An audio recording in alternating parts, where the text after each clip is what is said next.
Hello साथियों, good morning to all of you. मैं शशिकर चौधरी आपके अपने चैनल शशि एग्री एकेडमी में आप सभी का हार्दिक स्वागत करता हूं। देखिए, ये ग्राम समाज एवं विकास का जो हमारी ज्ञान मुद्रा पब्लिकेशन की बुक है उसका प्रैक्टिस सेट नंबर कौन सा है? प्रैक्टिस सेट नंबर 12वां है और इसको हम लेकर आज आए हैं। तो इसको हम लोग क्या है आज प्रैक्टिस करते हैं इसकी और उसको सॉल्व करते हैं। चलिए आज के अपने फर्स्ट क्वेश्चन की ओर चलते हैं और देखते हैं। आज का हमारा फर्स्ट क्वेश्चन है, बहार व मालवीय चमत्कार किस फसल की प्रजातियां हैं? जो हमारी बहार है और मालवीय चमत्कार ये किस फसल की प्रजातियां हैं? तो ये हमारी कौन सी अरहर की प्रजातियां हैं। किसकी? अरहर की प्रजातियां हैं। इसकी अरहर की कुछ स्पेशल किस्में हैं जो आपको नोट डाउन करना है। इनमें उपास 120, ठीक। पूसा हमारी 855, 855। शरद बहार मालवी पूसा 9 और जवाहर आज़ाद जागृति दुर्गा, ये क्या है? प्रमुख वैरायटियां हैं, प्रजातियां हैं जो कि अरहर की हैं जी। चलिए अगले क्वेश्चन को देखते हैं। उकठा रोग किस फसल में बार बार लगता है? तो उकठा रोग हमारा अरहर में बार बार लगता है। किसमें? अरहर में ही बार बार लगता है। जो इसकी प्रतिरोधी प्रजातियां कौन कौन सी हैं जिसमें उकठा रोग नहीं लगता है? इसमें हमारी बहार, नरेंद्र, अरहर फर्स्ट व मालवी और चमत्कार हैं। पीला चित्तवर्ण रोग किस फसल में पत्तियों पर होता है?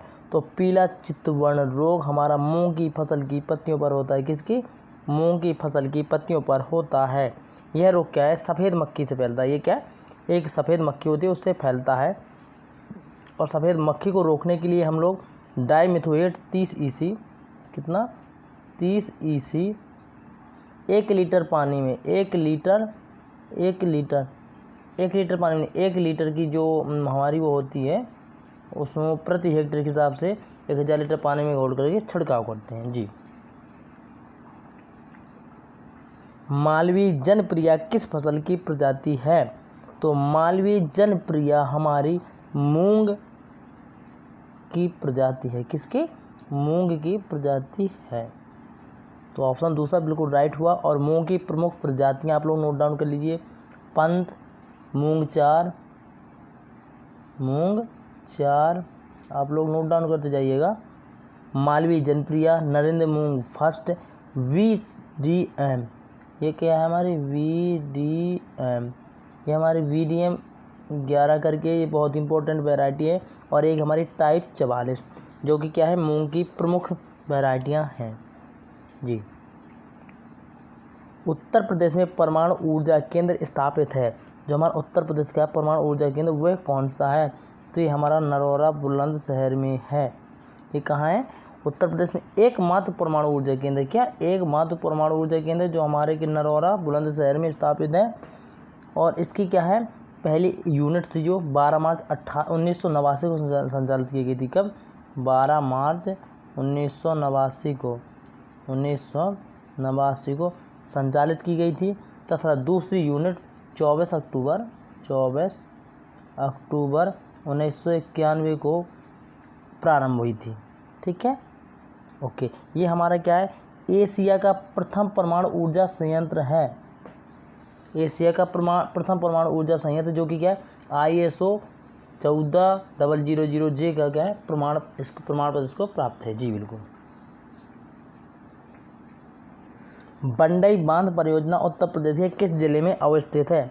जो बंडई बांध परियोजना है ये हमारे उत्तर प्रदेश के ललितपुर जिले में स्थित है। क्या? बुंदेलखंड में पड़ता है हमारा ये, ललितपुर जिले में स्थित है। और इसका क्या है? 9 मार्च को उत्तर प्रदेश के मुख्यमंत्री योगी आदित्यनाथ जी ने क्या है? ललितपुर में बंडई बांध परियोजना क्या है? लोकार्पण किया था अभी 9 मार्च 2021 को इसका क्या है? उद्घाटन किया था जी। बिल्कुल।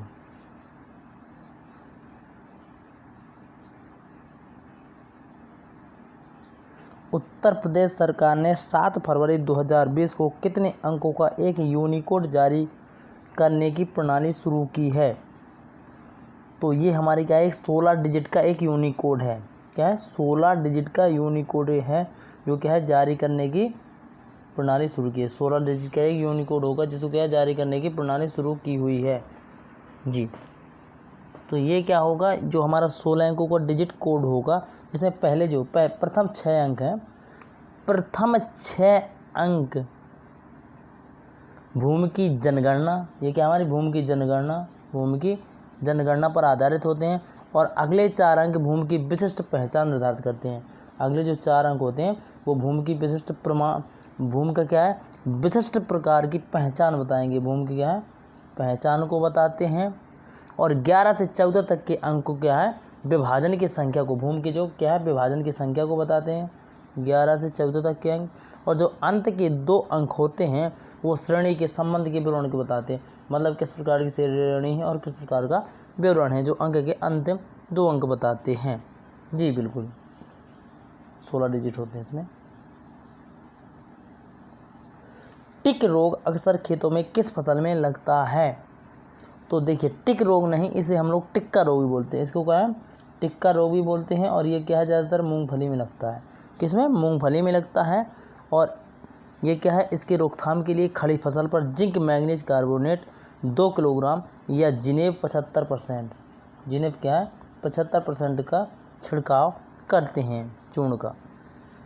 इसको क्या है, इस रोग को टिक्का रोग भी बोलते हैं। और ये टिक्का रोग क्या होता है, मूंगफली की जो ऐसी पत्तियां होती हैं उनमें ऐसे ऐसे क्या है दाने ऐसे टिक्का से बन जाते चटक्के से, तो वो होता है मूंगफली का टिक्का रोग। और मूंगफली की सबसे ज़्यादा उत्पादन कहाँ पर होता है? झांसी के बुंदेलखंड के झांसी में होता है, क्योंकि वहाँ पे लाल मृदा पाई जाती है, इसलिए सबसे ज़्यादा उत्पादन मूंगफली का बुंदेलखंड की झांसी में होता है।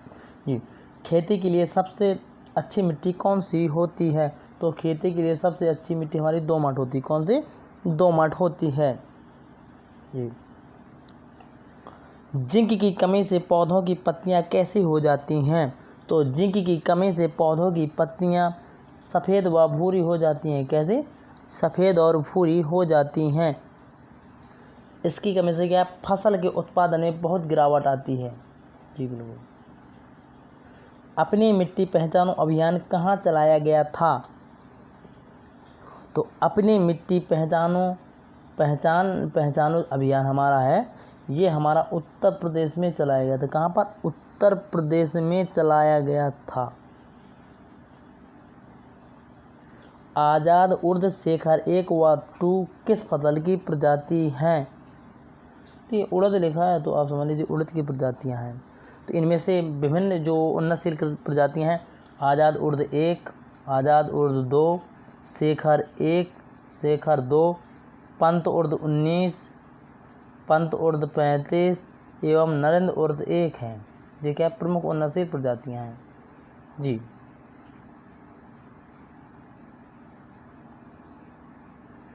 हाल ही में किस राज्य सरकार के द्वारा आयुष्मान भारत योजना के गोल्डन कार्ड बनाने के लिए एक अभियान शुरू किया गया है?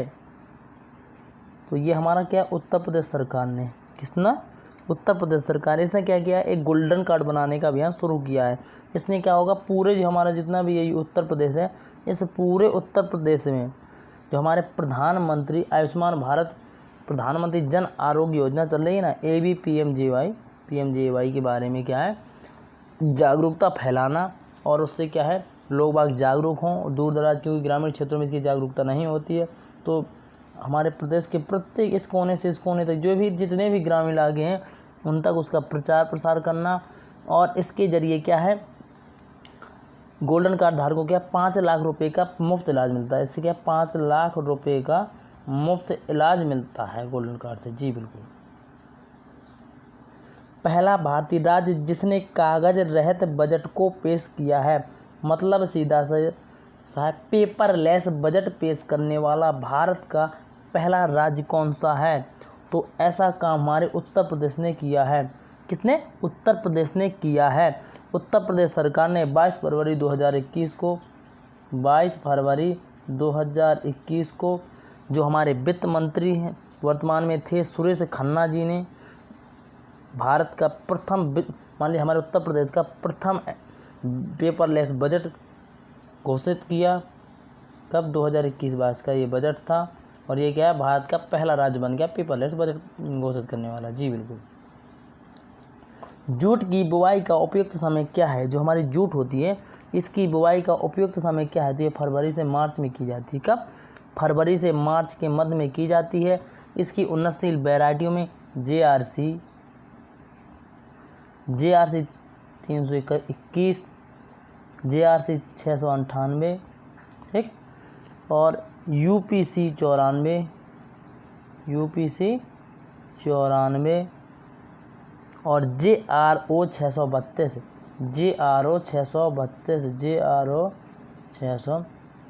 ये क्या है, प्रमुख जूट की प्रजातियां हैं। फसलों में पहले से बचाव के लिए किसका प्रयोग करते हैं? ये हमारा पहले नहीं होगा, ये हमारा पाला है, जिसको हम लोग पाला बोलते हैं, पाले हैं यहाँ पर। फसलों में पाले से बचाव के लिए किसका प्रयोग करते हैं? तो फसलें में पाले से बचाव के लिए गंधक के अम्ल का प्रयोग।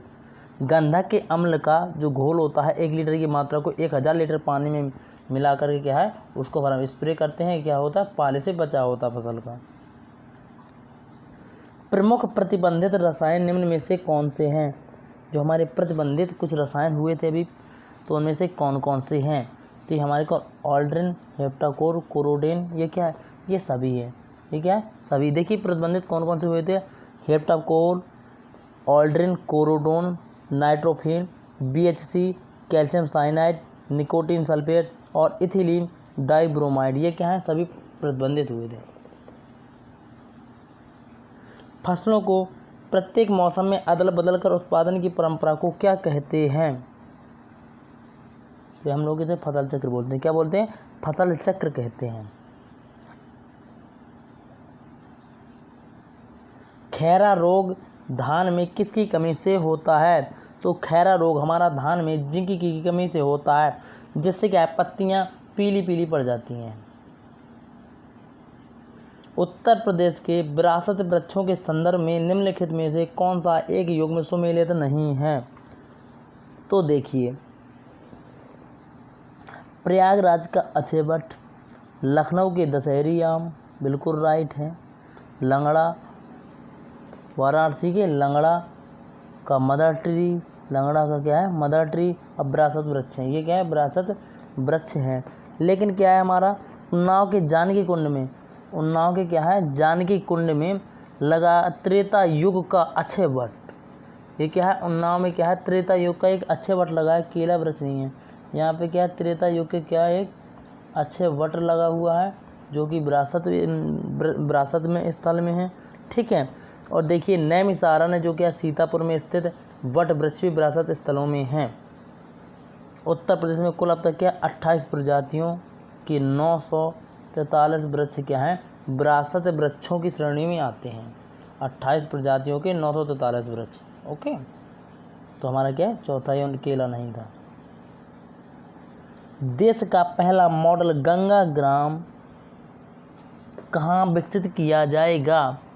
तो देखिए देश का पहला मॉडल गंगा ग्राम काशी बनारस में बनेगा। कहाँ पर? काशी बनारस में बनेगा। इसके तहत क्या होगा?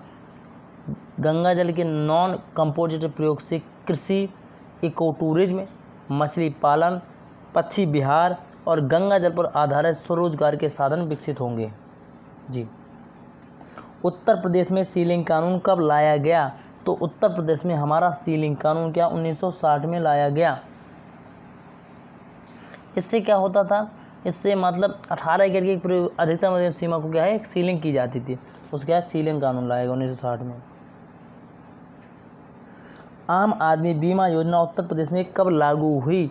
तो आम आदमी बीमा योजना हमारी 1 नवंबर 2008 को 1 नवंबर 2008 को हमारे उत्तर प्रदेश में लागू हुई। इसमें क्या है? केंद्र और राज्य का लाभ जो है वो है लाभांश कितना 50-50% होता है, राज्यांश होता है। और इसमें क्या होता है? बीमित व्यक्ति यदि मृत्यु होती है तो मृत्यु में 30,000, दुर्घटना मृत्यु व अस्थायी अपंगता पर 75,000 रुपये। जी, मतलब कि नॉर्मल मृत्यु होती है तो 30,000 और वैसे यदि मृत्यु होती है तो 75,000 रुपये दिए जाते हैं। और ये क्या 18 से 59 वर्ष के भूमिहीन मजदूरों पर, भूमिहीन परिवार जो होते हैं उनके मुखिया के लिए होता है। जी बिल्कुल, 1 नवंबर 2008 से। लखनऊ योजना किसके विकास से संबंधित है? तो लखनऊ योजना हमारी सड़कों के विकास से संबंधित है। किसके? सड़कों के। ये कब क्या है? ये 1985 में भारतीय सड़क कांग्रेस द्वारा उत्तर प्रदेश के सड़कों के विकास संबंधी जिसका 20 वर्षीय योजना प्लानिंग की गई थी, उसका किया है प्लान था, जिसको हम लखनऊ प्लान के नाम से जानते हैं जी। उत्तर प्रदेश में सामाजिक वानिकी कब प्रारंभ हुई? तो उत्तर प्रदेश में सामाजिक वानिकी 1979 से 80 में प्रारंभ हुई। 1979 में से 80 में प्रारंभ। इसके प्रमुख 3 घटक कौन कौन से थे? कृषि वानिकी, सामुदायिक वानिकी और शहरी वानिकी। और क्या हमारी शहरी वानिकी। देखिए जो हमारे सर्वप्रथम क्या है, इसका प्रयोग क्या है 1968 में हुआ था। 9वें राष्ट्रमंडल वानिकी सम्मेलन में बेस्ट ऑफ वाय द्वारा किया गया था जी। बिल्कुल, तो आप हमारे चैनल शशि एग्री एकेडमी को अवश्य सब्सक्राइब कीजिए और वीडियो को वॉच कीजिए और ज़्यादा से ज़्यादा शेयर कीजिए। Thanks for watching. Vande Mataram.